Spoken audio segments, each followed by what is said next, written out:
Hello again, and welcome back to our podcast and to the final episode of what I call Searching for Our Lost Identity.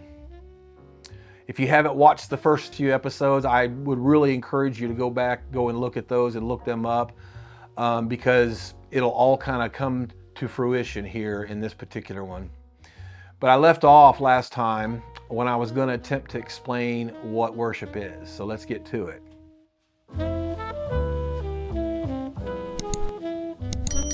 Worship is man's full reason for existence. Worship is why we are born and quite honestly why we're born again. Worship is the reason for our genesis in the first place and our regenesis, which we call regeneration. Worship is why there is church, the assembly of the redeemed in the first place.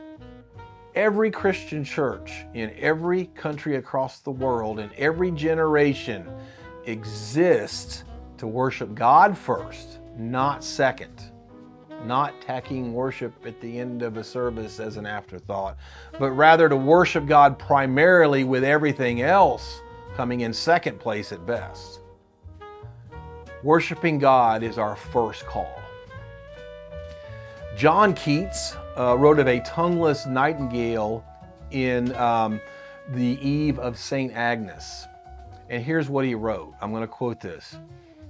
As though a tongueless nightingale should swell her throat in vain and die, heart stifled in her dell.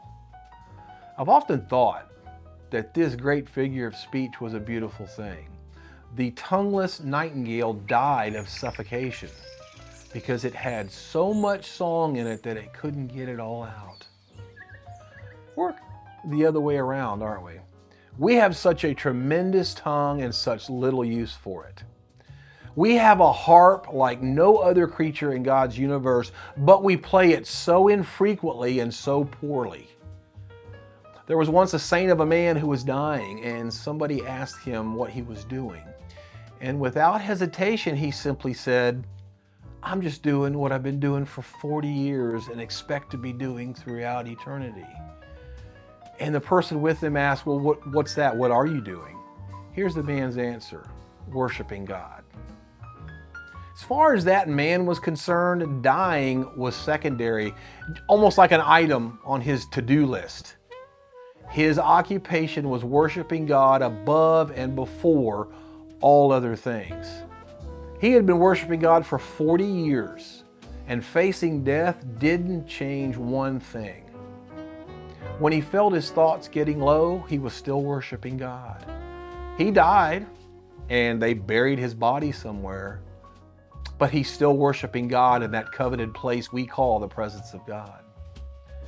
You and I will be worshiping God long after everything else has ceased to exist.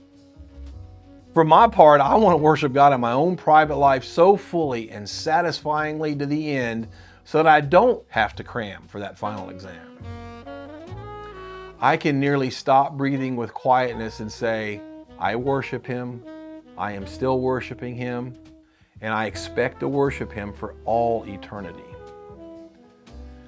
That is what you and I are here for, to glorify God and enjoy Him thoroughly and forever, telling the entire universe how great He is.